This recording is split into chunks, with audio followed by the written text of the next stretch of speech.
So hello guys, welcome back to the study. और आज करने वाले एयरफोर्स ग्रुप वाई के लिए एक रगा का मॉक टेस्ट, जो कि यूट्यूब पे पहली बार ऐसा होने वाला है। क्या होने वाला चीज समझ लो, ठीक है ना।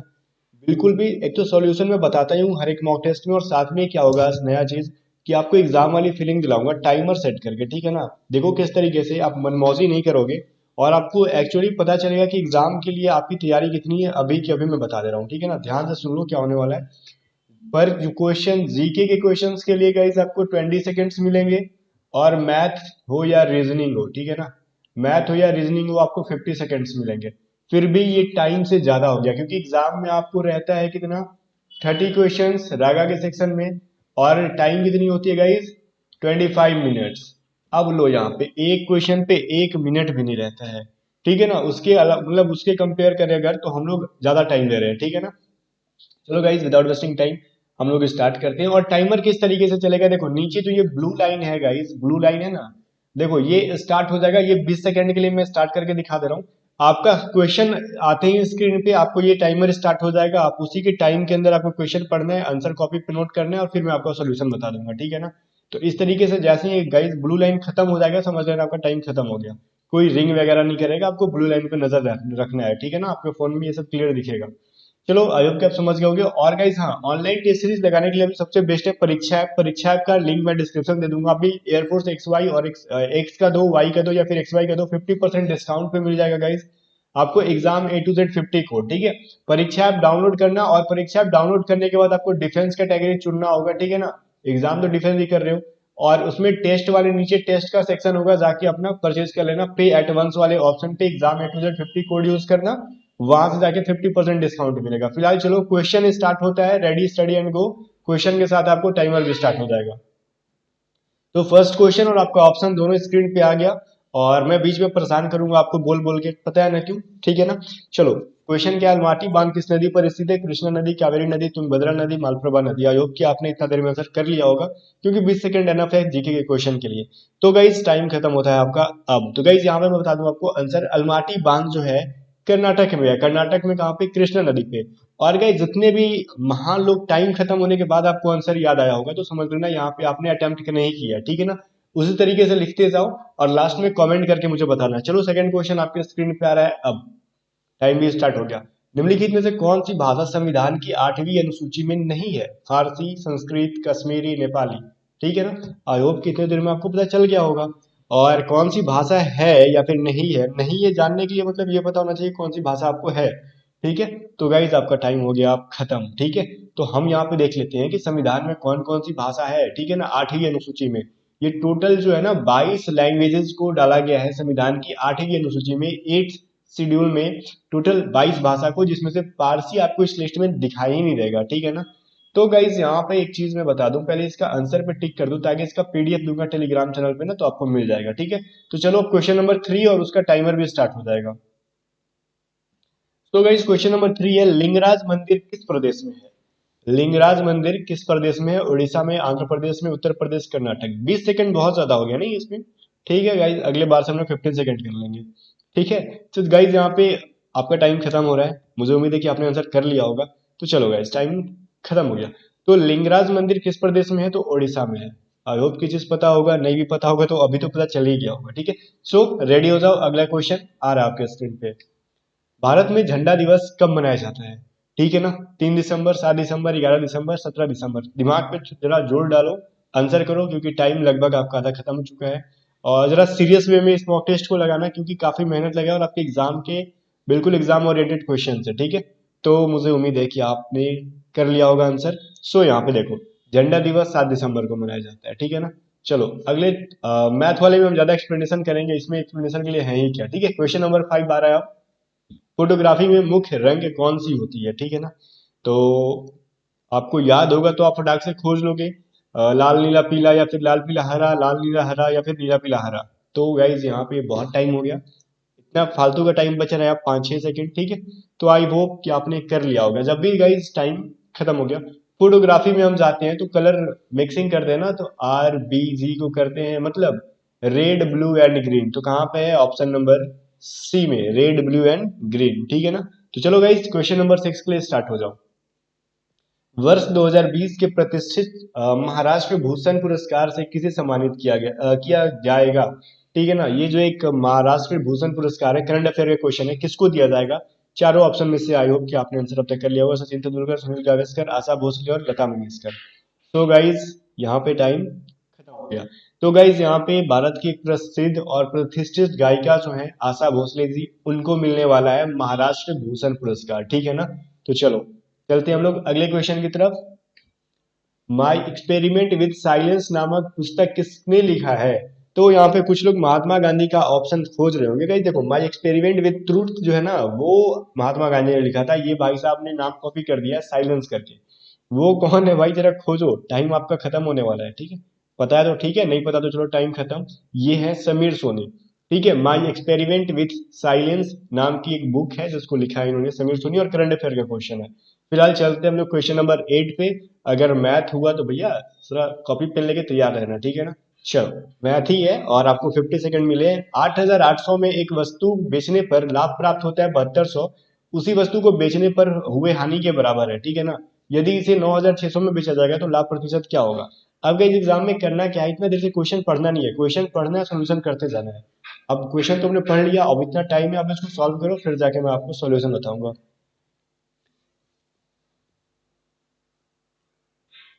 मैं शांत से बैठ गया ताकि आप आराम से सॉल्व कर लो।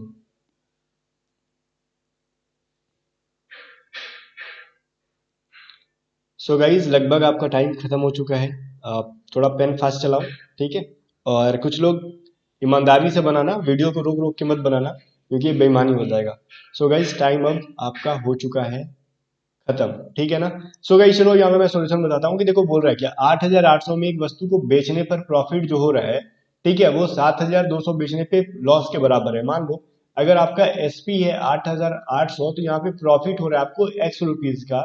अगर मान लो आप बेच रहे हो उसको 7200 रुपए में, तो आपको लॉस हो रहा है एक्स रुपीज का। मतलब प्रॉफिट और लॉस बराबर है, दोनों का कीमत अलग अलग है, सेलिंग प्राइस अलग अलग है। तो गाइस यहाँ पे हमको सीपी क्या हो जाएगा, दोनों के लिए सीपी सेम होगा। ठीक है, तो सीपी बराबर सीपी हो जाएगा, तो क्या होगा, सीपी बराबर प्रॉफिट होगा तो हम इसमें से घटा लेंगे, और लॉस होगा तो हमको क्या करना है, एसपी में जोड़ लेंगे। ठीक है ना, यही काम करोगे। तो यहाँ पे क्या हो जाएगा, इस 2x बराबर क्या हो जाएगा, 1600 हो गया। ठीक है, तो x बराबर क्या हो गया, 800। तो ये क्या चीज है, ये x मतलब प्रॉफिट या फिर लॉस। ठीक है ना, तो सीपी क्या हो जाएगा, अपने को किसी एक में वैल्यू पुट कर दो, 800 8,800 में घटा लो या फिर 7,200 में जोड़ लो। तो मैं 8,800 में इसको घटा ही लेता हूं, तब जाके मुझे सीपी मिल गया 8,000 रुपए। यही ना, हमको कॉस्ट प्राइस कितना मिल गया भाई उसका, 8,000 रुपए। ठीक है, चलो अब कह क्या रहा है कि अगर हम इसको बेचते हैं, सेलिंग प्राइस है 9,600 रुपए, तो बताओ प्रॉफिट कितना होगा। हमको 1,600 रुपए का प्रॉफिट हो रहा है क्योंकि 8,000 में खरीदा था हमने।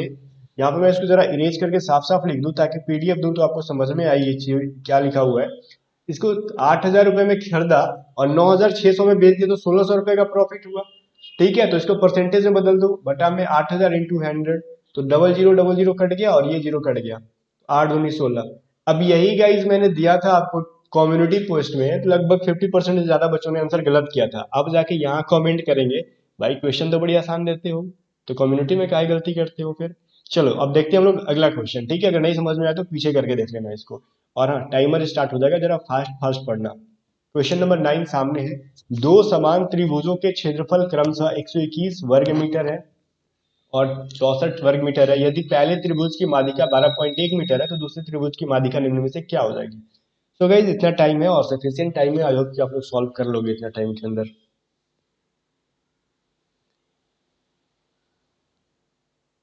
हाँ, इन केस अगर आप विद इन टाइम के अंदर नहीं बना पाते हो, तो इसका मतलब ये नहीं कि आप मेरा सॉल्यूशन देखने लगो। फिर भी कोशिश करो कि अब जब टाइम खत्म हो जा रहा है तब जाके वीडियो को रोको, फिर खुद से सॉल्व करो, तब मेरा सॉल्यूशन देखो। बट खुद से प्रैक्टिस करो कि इस टाइम के अंदर ही खुद से सॉल्व करें, तब जाके एग्जाम वाला तैयारी होगा आपका घर से। ठीक है ना, मैं आपके लिए इतना जान लगा रहा हूँ, तो आप अपने लिए तो बहुत ज्यादा जान लगा सकते हो। सो गाइज लगभग टाइम खत्म होने को है, और और टाइम आपका हो गया खत्म। ठीक है, अब आते हैं हम लोग यहाँ पे सॉल्यूशन पेज का। गाइस क्या कह रहा है, दो समान त्रिभुज है। ठीक है ना, समान त्रिभुज मतलब ये ये भी एक ट्रायंगल है, ये भी ट्रायंगल। अगर ये समबाहु है तो ये भी समबाहु है, ये राइट एंगल है अगर तो ये भी राइट एंगल है। तो मतलब दो ट्रायंगल है जिनका एरिया दे रखा है। पहला का एरिया A1 है 121, और A2 है, मतलब दूसरे का एरिया है 64। ठीक है। और यहाँ पे मालिका दे रखा है अपने को, मीडियन M1 का दे रखा है 12.1 और M2 का निकालना है। तो इसका एक फॉर्मूला होता है, पता है क्या? M1 by M2 is equal to A1 by A2 का under root A1 by A2, ठीक है ना। तो ये फॉर्मूला होता है। तो M1 का वैल्यू हमको दे रखा है 12.1, हमको M2 का निकालना है, और रूट 121, ये 12.1 है ना भाई, बटा में 64। तो ये क्या हो जाएगा? M2 बराबर क्या हो जाएगा भाई? या फिर ऐसे लिख लो 12.1 इज इक्वल टू, मैं इसको जरा साफ साफ लिख दे रहा हूँ, ठीक है। मैं शॉर्टकट यूज कर रहा था यहाँ पे, बट फिर कुछ लोगों को समझ में नहीं आएगा। अब इसको क्या लिख सकते हैं गाइज हम लोग? बाई 12.1 बटा में M2, ये हो गया 11 और ये हो गया 8। हम लोग रूट से बाहर निकालेंगे तो M2 बराबर क्या हो जाएगा गाइज? 12.1 इंटू 8/11। अब इसको जाके सॉल्व कर लेना।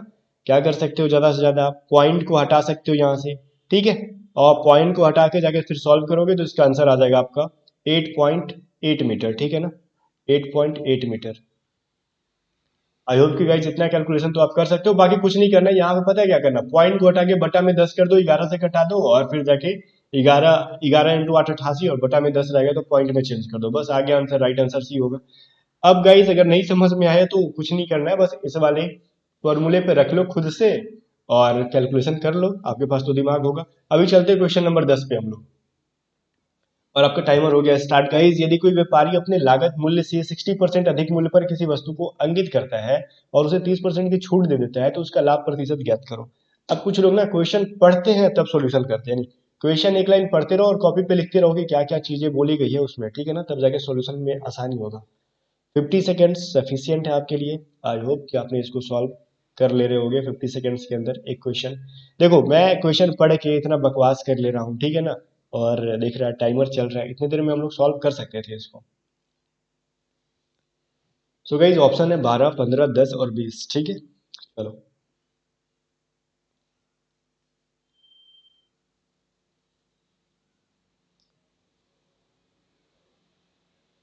आई होप कि गाइज आपने कर लिया होगा। टाइम हो गया यहाँ पे खत्म, ठीक है ना।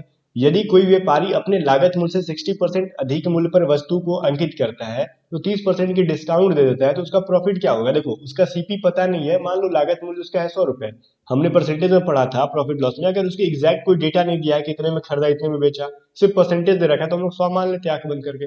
तो उसकी बोलू अंकित मूल्य क्या कर रहा है? उसको मार्क प्राइस कितना कर रहा है उसका? 60% अधिक, तो मतलब 160 कर दे रहा है। उस पर डिस्काउंट दे रहा है 30% का, ठीक है ना।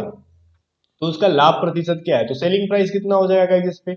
सेलिंग प्राइस इसका हो जाएगा एमपी कितना, 160 इंटू डिस्काउंट दे रहा है 30% का, तो 100 माइनस 30, 70 बटा में 100, ये कट गया, तो 7 6 42 के 2, 7 8 9 10 11। कहने का मतलब ये कितना हो गया इसका? 112 रुपए क्या हो गया? ये सेलिंग प्राइस हो गया, ठीक है। अगर इसका सेलिंग प्राइस है 112 रुपए और उसने खरीदा था इसको 100 रुपए में, तो प्रॉफिट कितना हुआ? अब इसको तो सॉल्व करने की जरूरत नहीं है, 12 रुपए 12% सीधे सीधे हो गया, कहानी खत्म। कुछ था इसमें नहीं था, आपको समझाना था इसलिए मैंने इतना टाइम लिया, बाकी 4 5 लाइन लिखने में क्या है, फटफट लिख दोगे, ठीक है। चलो आगे देखते हैं गाइस। अब क्वेश्चन का लेवल ना, आसान क्वेश्चन भी भारी लगता है जब टाइमर आपके सामने होता है, ठीक है ना। अभी देखते हैं क्वेश्चन नंबर 11, और टाइमर है आपका स्टार्ट। एक ट्रेन 50 सेकंड में 600 मीटर लंबे प्लेटफॉर्म को पार करती है, यह 60 सेकंड में 900 मीटर लंबे एक दूसरे प्लेटफॉर्म को पार करती है, तो ट्रेन की लंबाई और गति क्या होगी? ये चीज बताओ मुझे। यहाँ पर मैं आपको हिंट दे दूं कि देखो दोनों चीज सेम सेम दिए, डिस्टेंस बराबर क्या या फिर स्पीड बराबर क्या होता है गाइस, ये निकाल लो, डिस्टेंस बाई टाइम, ठीक है ना। तो इस तरीके से आप निकाल सकते हो इसको।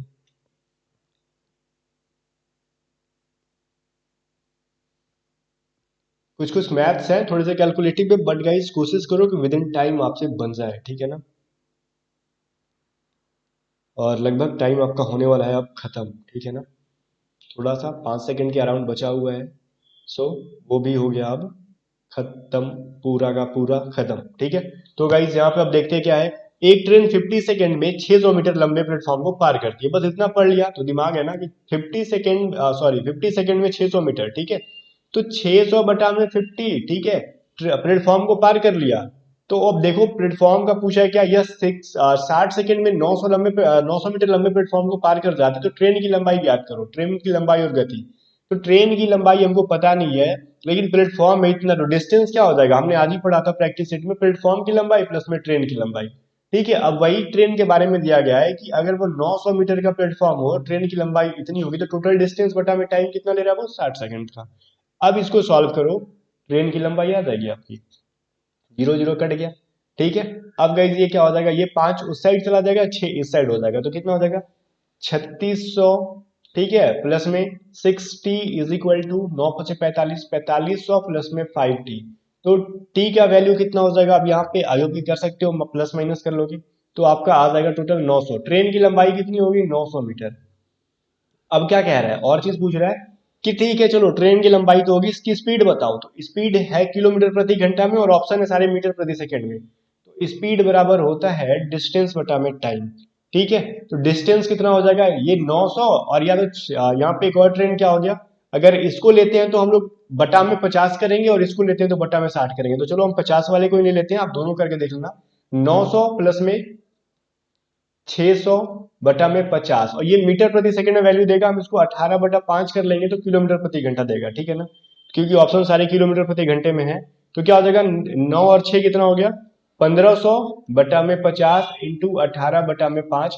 अब गाइज इसको सॉल्व करो, जीरो जीरो कट गया, 5 तिहाई 15, ये कितना हो गया 5 छक्का 30, तो 8 छक्का 48, और ये कितना हो गया 108। ठीक है, 108 किलोमीटर प्रति घंटा, मतलब ट्रेन की लंबाई हो गई 900 मीटर, और स्पीड हो गई इसकी 108 किलोमीटर प्रति घंटा, ये मीटर में है। अगर नहीं समझ में आया ना तो जाओ, स्पीड टाइम एंड डिस्टेंस मैंने पूरा पढ़ा दिया है, देखना उससे थोड़ा सा भी बाहर आपसे एग्जाम में नहीं पूछेगा, क्योंकि इतना डिफिकल्ट लेवल के क्वेश्चन आप बना सकते हो जो मैंने पढ़ाया है। ठीक है ना, तो इस एग्जाम में इसे इजी ही पूछेगा। अभी देखो क्वेश्चन नंबर 12 देखते हैं। टाइमर स्टार्ट है। cos थीटा प्लस में sec theta is equal to 2 है। ठीक है ना, cos थीटा प्लस में sec theta is equal to 2 है। तो cos के पावर 6 थीटा प्लस में sec के पावर 6 थीटा का वैल्यू बताओ। ये cos 6 थीटा जो है ना, इसको क्या लिखना है आपको, cos के पावर 6 थीटा, ऊपर मैंने दे दिया है प्लस में sec के पावर 6 थीटा। अब इसका आंसर आपको बताना है, cos 6 थीटा नहीं है। ठीक है ना, बाकी पीडीएफ जो मिलेगा सही करके मिलेगा आपको। जैसे हम लोग की पावर है, ये cos के पावर 6 है। आई होप कि आप लोग अब तक कर लिए होंगे, उम्मीद तो ऐसा ही कर रहा हूँ, और नहीं भी किए तो मैं आपको करवा दे रहा हूँ, बस टाइम खत्म हो जाने दो।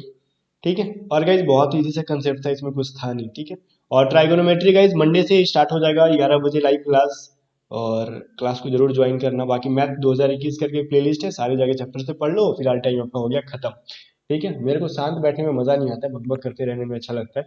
देखो गाइज क्या है यहाँ पे, cos थीटा प्लस में sec थीटा बराबर क्या है, 2 है। ठीक है, cos थीटा प्लस में sec थीटा बराबर क्या है, 2 है। थोड़ा मैं साफ साफ लिखूं अच्छे से, बंदर की तरह नहीं। cos थीटा प्लस में sec थीटा बराबर क्या है, 2 है। तो गाइज एक चीज बताओ, cos थीटा तो ठीक है, sec थीटा का मतलब क्या होता है, 1 बटा में cos थीटा होता है, इज इक्वल टू 2। अब गाइज यही अलजेब्रा का एक फॉर्मूला होता है, x प्लस 1/x। ठीक है, वैल्यू है 2, तो यानी का मतलब अगर x का वैल्यू 1 ले लेते हैं हम लोग, पूछोगे कहाँ से, मेरा मर्जी, दिमाग में आया ले लिया। ठीक है, x का वैल्यू अगर हमने 1 ले लिया, ठीक है, तो 1 प्लस 1/1 का वैल्यू 2, मतलब यहाँ पे x का वैल्यू 1 लिया गया है। तो ठीक है ना, ये दिमाग में आया नहीं है, बस मैं जब ट्राइगोनोमेट्री पढ़ाऊंगा तो समझा दूंगा कहाँ से आया, जिसको समझ में नहीं आ रहा है। तो गाइज cos के पावर 6 थीटा प्लस में sec के पावर 6 थीटा, कहने का मतलब x के पावर 6 प्लस में 1/x के पावर 6। अब ये 1/cos थीटा के रूप में चेंज कर सकते थे इसको आप, तो फिर से 1/1 इज इक्वल टू 2 आ जाएगा, खत्म कहानी, राइट आंसर 2 हो गया। अगर जिसको समझ में नहीं आया ना तो थोड़ा सा इंतजार करो मंडे का, मंडे से क्लास स्टार्ट करेंगे ट्राइगोनोमेट्री का, और आपको बेसिक से एडवांस लेवल तक मैं आपको ले जाऊंगा। ठीक है ना, और गाइज यहाँ पे भी एडवांस मैथ मेरा सबसे फेवरेट टॉपिक है। ठीक है ना, उसको मिस मत करना, क्योंकि मैं उसको दिल से पढ़ाता हूँ पूरा। अभी देखो क्वेश्चन नंबर 13 आपके स्क्रीन पे है। 24 छात्रों की औसत आयु 12 वर्ष है। यह देखा गया है कि औसत आयु के आकलन के समय एक छात्र की आयु 8 वर्ष की जगह 14 वर्ष ले ली जाती है। ठीक है, तो सही औसत आयु क्या है। अब गई जो मैंने शॉर्टकट बताया था उसकी मदद से आप 2 सेकंड में बना सकते थे, 50 सेकंड तो बहुत है। ठीक है, शॉर्टकट की मदद से आप कुछ सेकंड में बना सकते हैं, 50 सेकंड तो बहुत है। अब ये शॉर्टकट होती क्या है, एवरेज चैप्टर पढ़ो, मैथ 2021 करके एक प्लेलिस्ट है उसमें। कुछ लोग सोच रहे होंगे कि बहुत बोलता है भाई, ये बीच में मैथ नहीं बनाने दे रहे। ठीक है ना, अभी देखो लगभग आपका टाइम खत्म होने वाला है, फिर जैसे ही टाइम खत्म हो जाएगा हम लोग इसको सॉल्व करेंगे।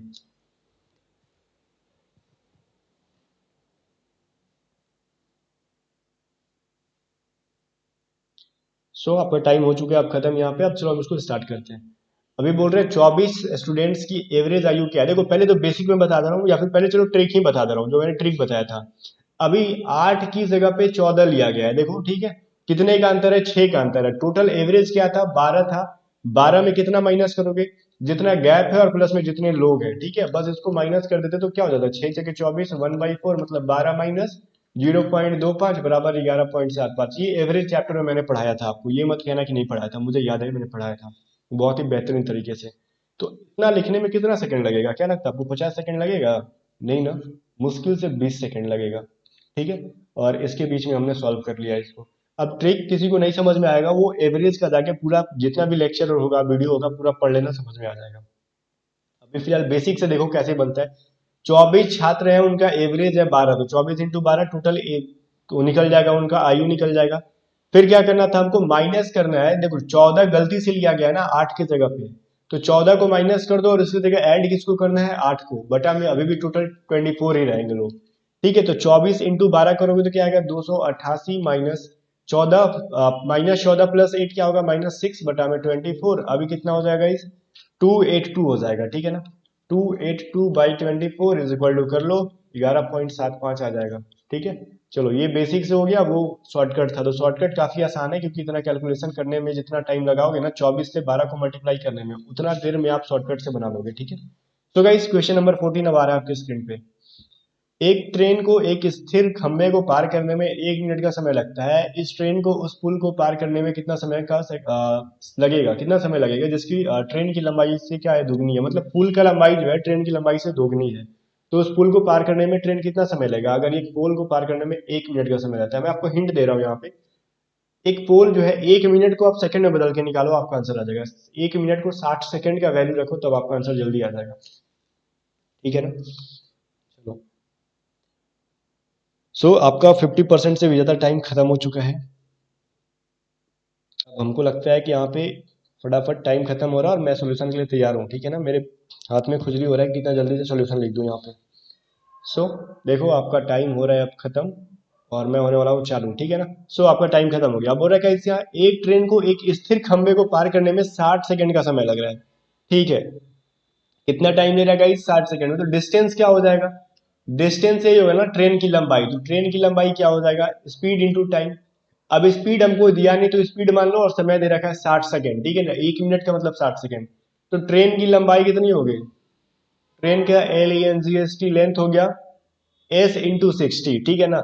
अभी दूसरा क्या कह रहा है, अगर इस ट्रेन को एक पुल को पार करना हो, अगर पुल की लंबाई कितनी है, ट्रेन की लंबाई की दुगनी, तो ब्रिज BRIDGE की लेंथ कितनी हो जाएगी, 60S × 2 मतलब 120S, ठीक है ना। अगर ये ब्रिज की लंबाई हो जाएगी, तो इसको पार करने में कितना समय लगेगा। तो टोटल डिस्टेंस क्या हो जाएगा, ट्रेन की लंबाई प्लस में ब्रिज की लंबाई इंटू स्पीड इंटू टाइम, ठीक है।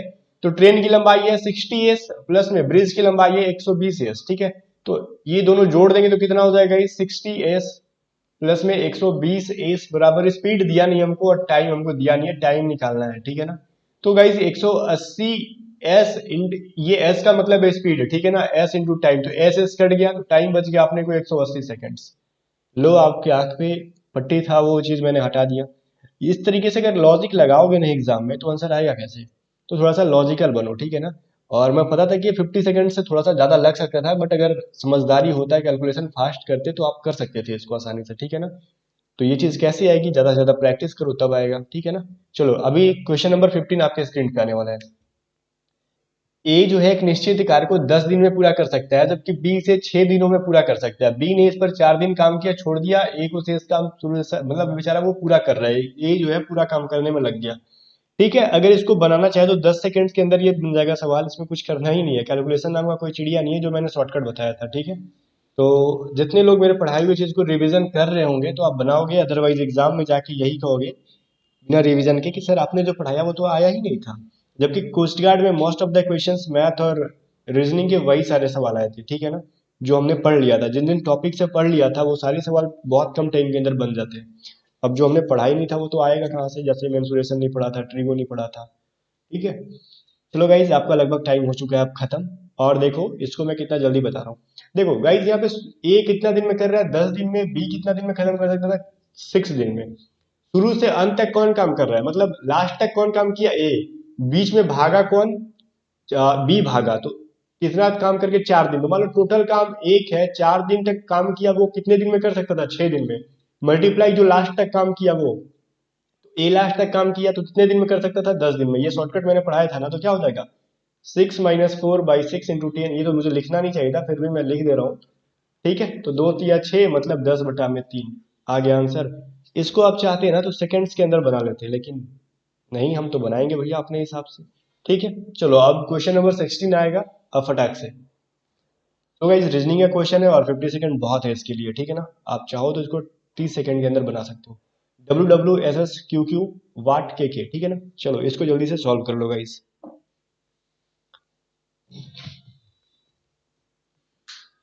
WWSSQQ और यहाँ पे है के।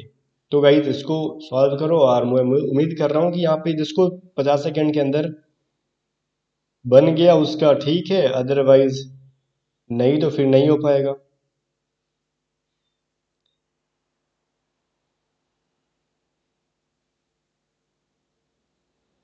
चलो गाइज आपका टाइम लगभग होने वाला है खत्म।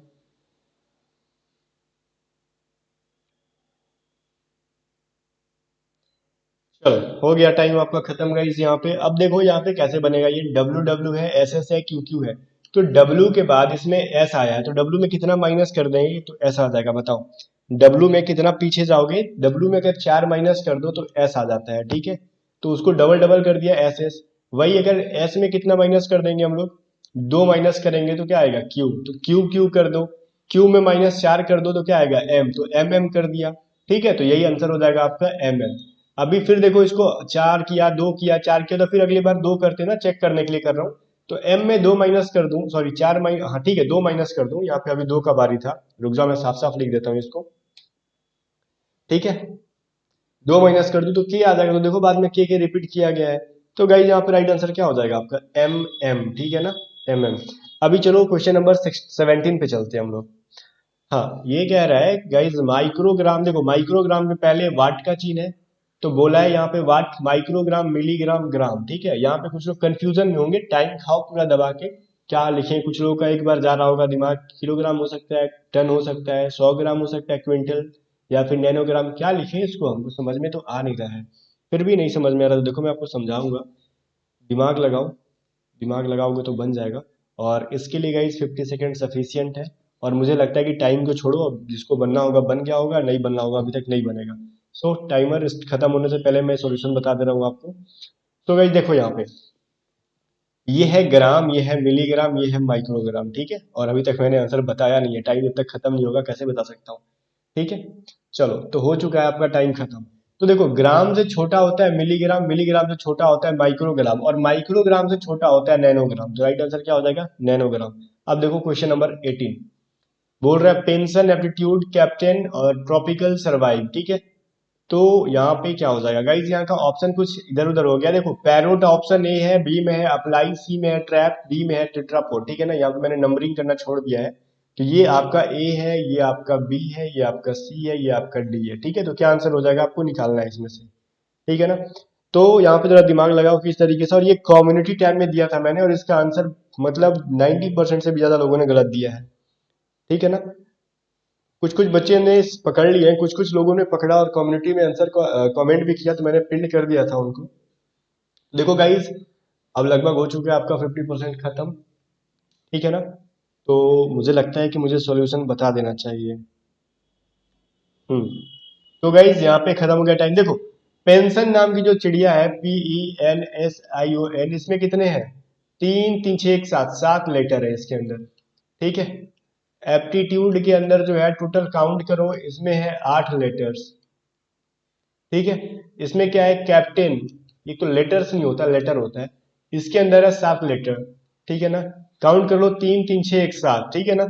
अब इसके अंदर है ट्रॉपिकल, ट्रॉपिकल के अंदर है 7 लेटर, काउंट करो ना, TROPICAL, ठीक है। अब ये सर्वाइव, सर्वाइव के अंदर कितना है, 7 लेटर, तो अगला बार क्या आएगा, 8 लेटर वर्ड वाला। तो 8 किस में है, टेट्रापोड में है, ठीक है, टेट्रापोड। तो इसके अंदर कितना होगा, 8 लेटर है। कहानी खत्म हो गया ना। चलो राइट आंसर हो गया डी। अभी चलते हैं क्वेश्चन नंबर 19 पे। ये है 7 है, 32 है, 81 है, 160 है, तो अगला क्या होगा? और इसके लिए शायद 50 सेकंड आप लगा सकते हो, लगाओ जितना लगा सकते हो और अपने आंसर लाओ यहाँ पे। ये रगा का मॉक टेस्ट का वीडियो मैं जानता हूँ कि बहुत बड़ा बनेगा, बट जिस लेवल का बन रहा है ना, वो आपको एग्जाम में सिलेक्शन दिलवाने वाला बन रहा है, ठीक है ना? समझ लो, ये आपको एग्जाम में सिलेक्शन दिलवा के रहना है इस बार, अगर आप सीरियस हो जाओगे तो। ऐसा नहीं कि सिर्फ मेरे सीरियस होने से होगा।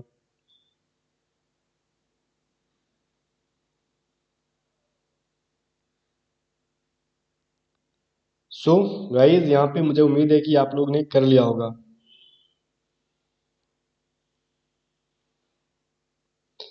चलो गाइज, यहाँ पे खत्म कहानी, क्योंकि टाइम खत्म होने वाला है। और आंसर आ गया तो ठीक है, नहीं आया तो भी ठीक है, जान थोड़ी देंगे। तो देखो गाइज, टाइम हो चुका है खत्म। अभी गाइज क्या है, 7 है। तो 7 किस तरीके से आया है? तो 7 लाने का एक तरीका होता है क्या, 7 × 1 माइनस क्या, क्या भाई, 1। क्या होगा, 7। लेकिन इतने से पेट नहीं भरेगा, फिर से हम एक बार मल्टीप्लाई कर देंगे तो 7 आ गया, ठीक है। अभी गाइस क्या होता है, 7 के बाद 8 के बाद होता है क्या, 9। 8 - 2 18। 18 में से 2 गया, कितना होगा गाइस, 16। 16 को 2 से मल्टीप्लाई करेंगे तो 32। आप अपना लॉजिक लगा सकते हो कुछ भी, मैं अपना लॉजिक लगा रहा हूँ।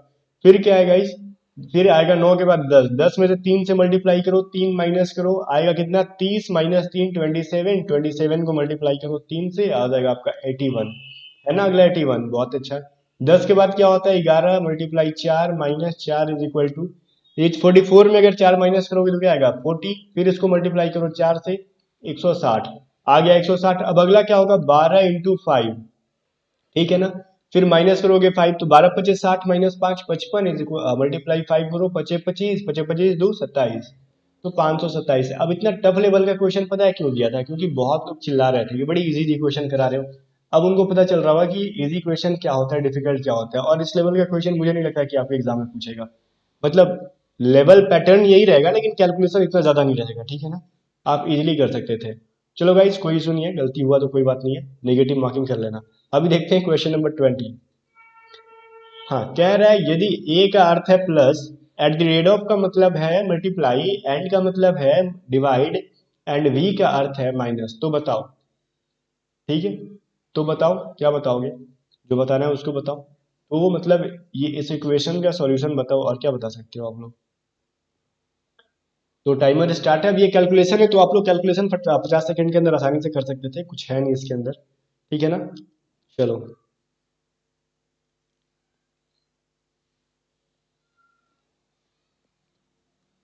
सो गाइज, लगभग आपका टाइम होने वाला है खत्म। और और क्या, अब लगता है कि मुझे बता ही देना चाहिए। तो देखो गाइज, यहाँ पे क्या करने वाले हम लोग, 7 है अपना, टाइम खत्म होने वाला है, ठीक है ना? 7 है, चलो हाँ, टाइम खत्म हो गया। 7 है, 2 है, फिर 135 है, फिर 5 है, 3 है, 9 है, 1 है। अब ये एट द रेट ऑफ का मतलब है मल्टीप्लाई, फिर वी का मतलब है माइनस, यहाँ पे होगा डिवाइड, क्योंकि ऐसे ही बोल सकते हो, इतना बड़ा को हम लोग, बहुत ज्यादा बड़ा डिजिट के बाद छोटा डिजिट है, वहां पे तो डिवाइड ही होता है। फिर एट द रेट ऑफ का मतलब क्या है, मल्टीप्लाई। फिर यहाँ पे क्या है, डिवाइड। ठीक है, अब यहाँ पे ए का मतलब क्या है, प्लस है। अच्छा, ए का मतलब प्लस है ना, हाँ प्लस है। अब इसको सॉल्व करते हैं, पहले डिवाइड करो। तो 7 × 2, ये क्या होगा, 5 दूनी 10, ये 5 7 35 27, मल्टीप्लाई 3/9, ठीक है। ये कट जाएगा, 3 3 9, 3 9 27, तो ये 9 7 दूनी 14, -9 प्लस में 1, तो 15 -9। कुछ लोग क्या करेंगे ना, यहाँ पे पहले माइनस कर लेते हैं, नहीं पहले प्लस करो, 1 को और 14 को जोड़ो, 15 - 9, वैल्यू आ जाएगा 6। तो राइट आंसर यहाँ पे गाइस हो गया 6, ठीक है। तो मैं उम्मीद करता हूँ कि आपने इसको सही किया होगा। अभी देखते हैं क्वेश्चन नंबर 21 को। रवि का घर अंकित के घर से पश्चिम में है, लवी का घर अंकित के घर से उत्तर में है। रवि के घर की तुलना में लवी का घर किस दिशा में है? Ravi's house is to the west of Ankit house, Lavi's house is the north of the Ankit house, in which direction is Lavi's house with the respect to the Ravi's house, ठीक है। दक्षिण पश्चिम, साउथ वेस्ट, उत्तर पूर्व, नॉर्थ ईस्ट, उत्तर पश्चिम, नॉर्थ वेस्ट, या फिर दक्षिण पूर्व, साउथ ईस्ट। ठीक है, हमने आधा टाइम में क्वेश्चन पढ़ने में गवा दिया, वादा क्या करेंगे, सॉल्यूशन करेंगे, ठीक है ना? तो यही महान लोगों का काम होता है, क्वेश्चन पढ़ते रहो और सॉल्यूशन करते रहो। सो मैं उम्मीद करता हूँ गाइज कि आपको ये इस तरीके का जो है ना प्रैक्टिस सेट में मजा आ रहा होगा, ठीक है, एंजॉय कर रहे होगे। अदरवाइज आपको अच्छा नहीं लग रहा है तो मुझे बताना, ठीक है ना? मैं पहले की तरह बनाऊंगा, बस वीडियो बनाते जाऊंगा, उसमें मेरा टाइम भी बच जाता है, मेहनत भी कम लगता है। बट एग्जाम के ओरिएंटेड यही तरीका सही है। सो गाइस चलो टाइम खत्म हो गया। अभी देखो क्या कह रहा है, रवि का घर जो है अंकित के घर से पश्चिम में। मान लो ये अंकित भाई का घर है, अपने अंकित भाई का घर है, और अंकित के घर का पश्चिम वेस्ट साइड इधर हुआ, तो यहाँ पे रवि जी का घर है, ठीक है ना। चलो अभी बोल रहे हैं ना कि लवी का घर जो है अंकित के उत्तर में है, तो अंकित भाई के घर के नॉर्थ में कौन है भाई, लवी भाई रहते हैं, ठीक है ना।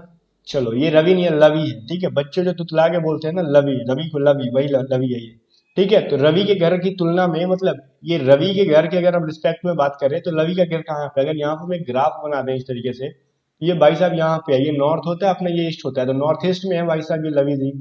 तो नॉर्थ ईस्ट कहने का मतलब उत्तर पूर्व, राइट आंसर हो जाएगा आपका 21 का बी, ठीक है।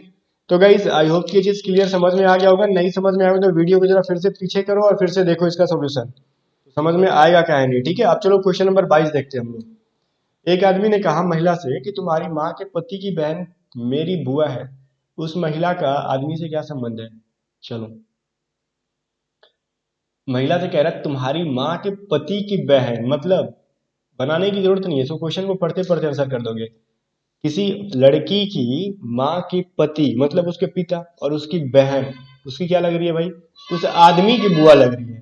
तो आदमी से क्या संबंध है, ये चीज बनाओ। इसके लिए पेन उठाने की जरूरत नहीं थी, बट फिर भी आप लोग फुर्तीला आदमी हो तो आप पेन उठा सकते हो। तो गाइज आपका टाइम होने वाला आप खत्म, और मुझे लगता है कि रीजनिंग में ऐसे क्वेश्चन को 50 सेकंड नहीं देना चाहिए, अगली बार से थोड़ी सी टाइम को कम करना पड़ेगा, ठीक है ना। सो टाइम हो चुका है खत्म। अब देखो गाइज क्या कह रहा है, एक आदमी ने एक महिला से कहा तुम्हारी माँ के, मतलब इस विमेन के माँ के पति देव जो है, पति देव की जो बहना है, प्यारी बहना, वो मेरी बुआ है, मतलब इस मैन की बुआ है। अब इस आदमी की बुआ कब लगेगी, जब ये आदमी इसके पिताजी होंगे, मतलब इसके पिताजी हैं मैन के, तो ऑब्वियसली इस लड़की के भी पिताजी हैं, तो इसका मतलब दोनों भाई बहन हो गए। तो वो बोल रहा है कि आदमी से क्या लगेगी, इसकी बहन लगेगी, कहानी खत्म। अब गाइस यहाँ पे मैंने इंग्लिश लिखना छोड़ दिया था, तो डाउटर, ठीक है, अगर जिसको भी डाउटर आ रहा था आंसर सही था। चलो अब देखते हैं क्वेश्चन नंबर हम लोग 23। बोल रहा है निम्नलिखित आकृति में से आयत जो है इंजीनियर को दर्शाता है, वृत्त जो है कला समीक्षकों को दर्शाता है, और त्रिभुज जो है हास्य अभिनेताओं को दर्शाता है, तो वर्ग एशिया में जो रहने वाले उनको दर्शाता है। तो अक्षरों में से कौन सा समूह है उन एशियाई को प्रदर्शित करता है जो कला समीक्षक और इंजीनियर दोनों है, ठीक है। एशिया का होना चाहिए वो, आर्टिस्ट होना चाहिए वो, और इंजीनियर होना चाहिए। अब खोज लो गाइस, आधा टाइम हम लोग तो क्वेश्चन पढ़ लिया आसानी से, अब इतना टाइम हमको आंसर लाने के लिए बहुत है, तो 50 सेकेंड इसके लिए सफिशियंट है। अब ऐसे क्वेश्चंस के लिए ना हम लोग सिर्फ पढ़ के काम नहीं चलाते, जो जो लिखा है ना आगे फिगर बनाते जाओ, उसके आगे वो नाम लिखते जाओ। मान लो रेक्टेंगल के आगे क्या है, सर्कल के आगे क्या है, स्क्वायर के आगे क्या है, उस तरीके से बनाओगे तो जल्दी जल्दी बनेगा, ठीक है। बाकी टाइम खत्म हो जा रहा है, अब मैं तो बताऊंगा ही, देखो टाइम हो चुका है खत्म। अब लिखा हुआ है ना यहाँ पे रेक्टेंगल, आयत जो है ना ये इंजीनियर को बता रहा है, ठीक है। वृत्त जो है बोल रहा है कला वाला को बता रहा है, आर्ट वाले को, ठीक है ना। और क्या कह रहा है गाइस, ट्रायंगल जो है ये कह रहा है ना कि हास्य अभिनेताओं को, ये एक्टर को बता रहा है, ठीक है ना। अब गाइस यहाँ पे वर्ग जो स्क्वायर भाई है बोल रहे हैं कि एशिया से रहने वाले जो लोग हैं उनको बता रहा है, तो बोल रहा है कौन सा समूह है जो एशिया को, एशिया के मतलब ये होना चाहिए, कला वाला होना चाहिए और इंजीनियर्स होने चाहिए। कहने का मतलब ट्रायंगल में नहीं होना चाहिए, बाकी तीनों में होना चाहिए। तो देखो ये बी नंबर जो है ना ट्रायंगल में नहीं है, बाकी इन सब के अंदर है, तो ठीक है। तो इसके अकॉर्डिंग क्या हो गया, राइट आंसर अपना बी हो गया। तो बी ऑप्शन किस में है, तो सी में है, तो राइट आंसर आपका ऑप्शन नंबर सी और बी, ठीक है ना। मतलब ऑप्शन सी लेकिन आंसर बी, ठीक है ना। चलो गाइस देखते हैं क्वेश्चन नंबर हम लोग 24। अब बोलो डिक्शनरी के अकॉर्डिंग किसको हम सजा दें, डिक्शनरी के अकॉर्डिंग आपको सजाना है। ये वीडियो हो सकता है कि बहुत बड़ा बन जाए, 40 मिनट 45 मिनट 1 घंटा का बन जाए, बट आपके एग्जाम के लिए बहुत इंपॉर्टेंट है। आप इसको फॉरवर्ड कर करके देख लेना, अगर किसी को सोल्यूशन समझ में आ गया तो, ठीक है ना। लग रहा है कि इसका आंसर आपका बन गया, तो आप इसको आगे कर लेना, ठीक है ना।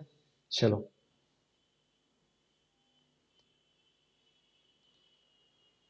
गाइस इसका टाइमर काफी रुक चुका था, ठीक है ना, टेक्निकल इशू की वजह से। तो यहाँ पे टाइम किसी को बहुत ज्यादा मिल गया था, क्योंकि टाइमर तो बिल्कुल रुका हुआ था। तो मुझे लगता है कि यहाँ पे आते आते मैं टाइम को ऑफ कर दूंगा, ठीक है ना। सॉल्यूशन में बता दूंगा, क्योंकि लगभग 5 सेकेंड आपका टाइम रुका हुआ था। सो गाइज लगभग आपका टाइम अब खत्म होने वाला है, यहाँ पे आते ही टाइम स्टॉप हो जाएगा गाइज, ठीक है। चलो अब हो चुका है गाइज आपका टाइम खत्म। अब देखो हम लोग बात करते हैं सॉल्यूशन का। यहाँ पे इसका राइट आंसर क्या होगा पहले ये समझ लो। किसी किसी का आंसर आ गया होता है फिर भी बेचारा बैठा हुआ रहता है। राइट आंसर होगा गाइस इसका डी, ठीक है ना। इसका डी आंसर आ रहा है, सही है, आप स्किप कर सकते हो समझ में आ गया तो। नहीं समझ में आया तो देखो क्या लिखा हुआ है इसमें, प्योर प्योर सबके अंदर लिखा हुआ है प्योर। प्योर के बाद देखो कि इसमें क्या लिखा हुआ है। प्योर के बाद इसमें क्या है, डी है, इसमें भी डी है, इसमें एम है, इसमें टी है, इसमें एम है। तो पहले क्या आता है, पहले डी आ जाएगा। अब डी के बाद इसमें ई है, अब इसमें क्या है, इसमें डी के बाद ई और इसमें ए है। तो पहले ऑब्वियसली ऑप्शन नंबर 2 होगा। 21 से स्टार्ट करेंगे, ठीक है ना, डी और ए। तो अब 21 से स्टार्ट होने वाले कौन कौन से, ऑप्शन डी और ऑप्शन सी। अब देखो लास्ट में 4 और 5 है, 5 और 4 है, तो मतलब 5 पहले आएगा कि 4, ये चीज डिसाइड कर लो। 5 और 4 में क्या पहले आएगा इन दोनों में। तो प्योर प्योर है इसके अंदर, फिर प्योर के बाद इसमें टी है, पहले इसमें एम है, तो ऑब्वियसली पहले एम आएगा बाद में टी आएगा। तो इसके अकॉर्डिंग अपना 5 पहले आएगा 4 बाद में आएगा, तो राइट आंसर डी हो गया। अब देखो क्वेश्चन नंबर 25। 167 है, 43 है, 245 है। तो बताओ गाइज यहाँ पे आगे क्या हो जाएगा। 167 है, 43 है, तो 245 है, तो आगे क्या हो जाएगा। और टाइमर आपका स्क्रीन पे चल रहा है, ठीक है ना। चलो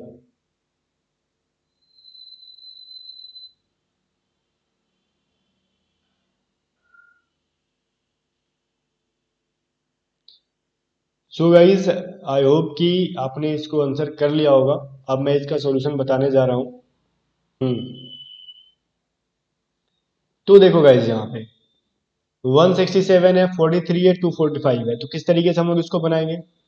तो गाइज यहाँ पे देखो क्या है, 167 का मतलब 43, किस तरीके से भाई इसका 43 आ गया, रीजन मतलब रीजन तरीका बताओ। तो देखो 1 प्लस में 6 इंटू 7, ठीक है ना। तो क्या होगा 42, एक 43। वही कर सकते हैं 2 प्लस में 4 इंटू 5, तो मतलब 2 प्लस में 20 इज इक्वल टू 42। तो राइट आंसर क्या हो गया आपको बी, ठीक है ना। चलो आगे देखते हैं क्वेश्चन नंबर 26। अब कह रहा है इसमें से बताओ अगला सीरीज क्या होगा। जैसे इसके बाद ये आया, इसके बाद ये आया, इसके बाद ये आया, इसके बाद ये, तो ये अगला क्या होगा। इन सारे ऑप्शंस में से आपको चूज कर लेना है। ठीक है, चीज दिख रहा होगा आपको यहाँ पे 1 2 3 4 5 6, ठीक है। सबके अंदर गिनती लिखी हुई है 1 2 3 4 5 6, और इसके अंदर का जो ये लाइन है ना, सब में कुछ घूम रहा है मस्ती के साथ। तो आपको इसमें से चूज कर लेना है क्या हो जाएगा, और इस तरीके से आंसर बता देना है, ठीक है ना।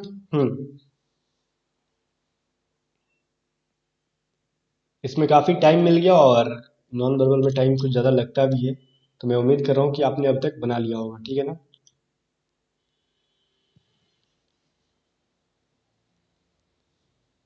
सो गाइज टाइम हो चुका है आपका अब खत्म। और देखो अब मैं बताता हूँ आपको इसका सॉल्यूशन। तो गाइज देखो इसका सॉल्यूशन मैं आपको बता रहा हूँ किस तरीके से बनेगा। यहाँ पे क्या है 1 2 3 4 5 6 है, ठीक है ना, जो भी है ये चीज दिख रहा होगा। अब ये जो लाइन है 1 से स्टार्ट होता है, 3 पे आके खत्म हो जाता है पहले फिगर में। दूसरे में क्या हो रहा है, 3 के बाद 4 पे गया, फिर क्या हुआ अगले में 5 पे गया, 1 से 5 पे। ठीक है, अब गाइज यहाँ पे 1 से लेके, अगर ये फिगर के बारे में बात कर ले तो 1 से 6 पे तो जा नहीं सकता, इतना बड़ा लाइन है, ठीक है ना। तो इसलिए क्या हो गया, एक वाला पोजीशन अब 2 पे आ गया, 2 के बाद ये 2 से 4 पे गया, फिर 2 से 5 पे गया, तो अगली बार 2 से 6 पे जाएगा, ऑब्वियस है। तो 2 से 6 पे जाने वाला ऑप्शन कौन सा है, देखो ऑप्शन नंबर डी, ठीक है। तो राइट आंसर डी है। चलते हैं हम लोग अगले वाले पे, क्वेश्चन नंबर 27 में। बोल रहा है बताओ इसमें भी अगला सीरीज क्या हो जाएगा, चूज करके आंसर जल्दी से बताओ। इसमें आपको कुछ कुछ दिख रहा होगा, ए बी सी डी में कुछ ऑप्शंस में डिफरेंट डिफरेंट चीज नजर आ रही होंगी। अगर आ रही है तो ठीक है, और टाइम कुछ ज्यादा मिल गया आपको। हम्म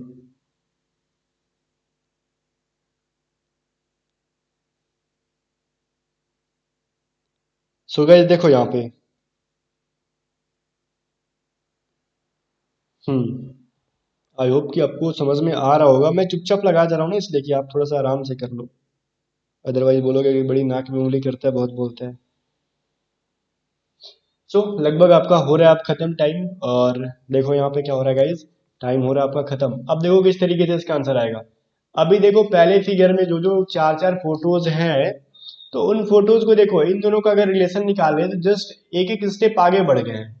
मतलब ये जो यहाँ पे एस था वो यहाँ पे आ गया है, ट्राइंगल नीचे से ऊपर चला गया है, ठीक है। और मतलब ये जो है ना क्लॉकवाइज इस तरीके से आगे की तरफ बढ़ते गए हैं सभी। वही काम इसमें भी किया है, क्लॉकवाइज आगे बढ़ते गए हैं। ठीक है, इसको भी वैसे ही क्लॉकवाइज आगे बढ़ाओ इस वाले फिगर को, तो ट्रायंगल कहाँ पे आएगा, यहाँ पे आ जाएगा। ठीक है, और ये जो एस था यहाँ पे आ जाएगा, एल यहाँ पे आ जाएगा, ये वाला यहाँ पे आ जाएगा। ध्यान से देखो, तो इसके अकॉर्डिंग गाइस राइट आंसर ई होगा। कुछ लोग डी सोच रहे होंगे बट डी नहीं होगा, बिकॉज यहाँ का देखो एस को है ना बिल्कुल भी गलत लिखा गया है, क्योंकि लास्ट वाले फिगर में क्या था, एस बिल्कुल भी उल्टा था। ठीक है ना, तो इसके अकॉर्डिंग राइट आंसर क्या हो जाएगा अपने को, ई। ठीक है ना, चलो अब देखते हैं हम लोग क्वेश्चन नंबर 28, और लगभग 3 क्वेश्चन लास्ट के रह गए हैं। आपको चूज करने होंगे इसमें से कि कौन सा राइट आंसर है।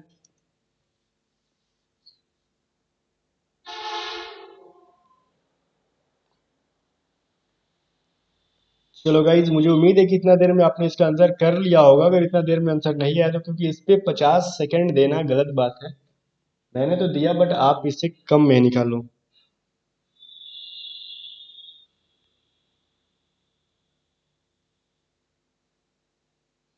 सो गाइज, लगभग टाइम आपका होने वाला अब खत्म। तो करना क्या है, करना ये है कि देखो मैं आपको अब सॉल्यूशन बताने जा रहा हूँ।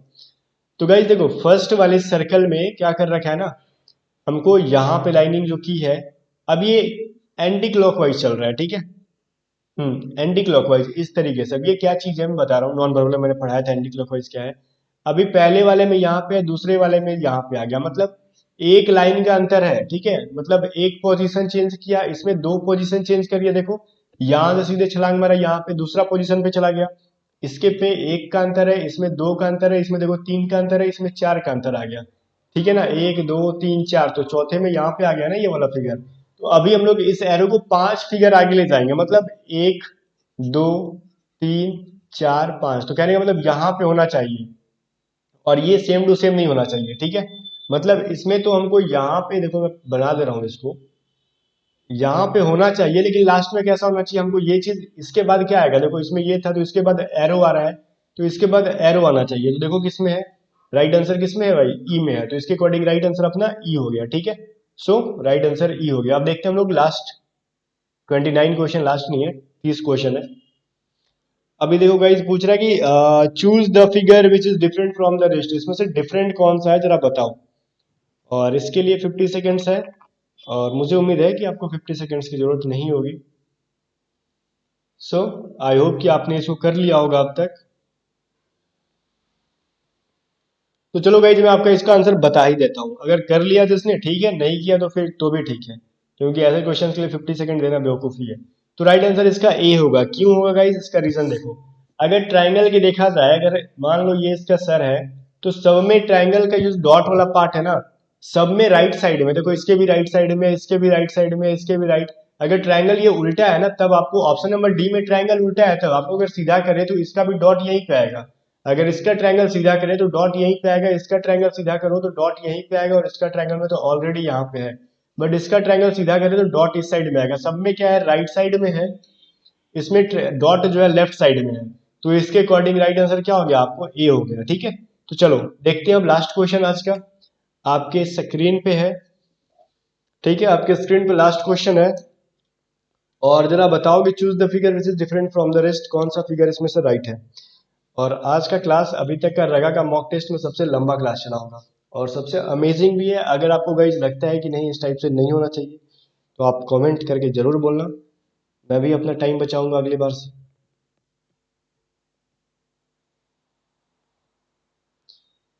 सो गाइज देखो, अब इसमें इतना टाइम में आप कर सकते थे, अभी देखते हैं क्या होगा। अच्छा, इसमें जो क्लॉक की जो निडल्स है ऐसे है, रुक जाओ मैं जरा बना दूं, बिल्कुल भी 90 डिग्री के एंगल पे है। इसमें भी क्या है, 90 डिग्री के एंगल पे है। इसमें भी क्या है, डी में 90 डिग्री और ई में 90 डिग्री। बट इसमें क्या है गाइस, 90 डिग्री नहीं है, इसमें 90 डिग्री का बन रहा है, इसमें 90 डिग्री का एंगल बन रहा है, लेकिन इसमें नहीं बन रहा है। इसमें बन रहा है, इसमें भी 90 डिग्री एंगल बन रहा है। तो सी क्या हो गया, सबसे डिफरेंट हो गया, कहानी खत्म। सो गाइज 30 क्वेश्चन कंप्लीट हुए, और 30 में से आपने कितने नंबर लिए निगेटिव मार्किंग करके, वो मुझे बताना जरूर कमेंट सेक्शन में। और ये चीज जरूर बताना कि गाइज कि आपको ये जो तरीका है पसंद आया कि नहीं, कि मतलब पुराने मेथड से मैं बताऊं कि पहले जैसे हम लोग करते थे, सिर्फ क्वेश्चन पढ़ते जाता था, सॉल्यूशन बताता जाता था, वो वाला तरीका अच्छा है। तो ये चीज जरूर कमेंट में बताना आप लोग। और हाँ, परीक्षा आपका लिंक डिस्क्रिप्शन में है, यहाँ से टेस्ट सीरीज खरीदो और खूब सारा टेस्ट सीरीज लगाओ एग्जाम तक। मिलते हैं नेक्स्ट वीडियो में, बाय बाय। और इस वीडियो को लाइक करो और शेयर करो, ये आपका काम है। और क्या, चैनल को सब्सक्राइब नहीं किया तो वो भी कर लेना।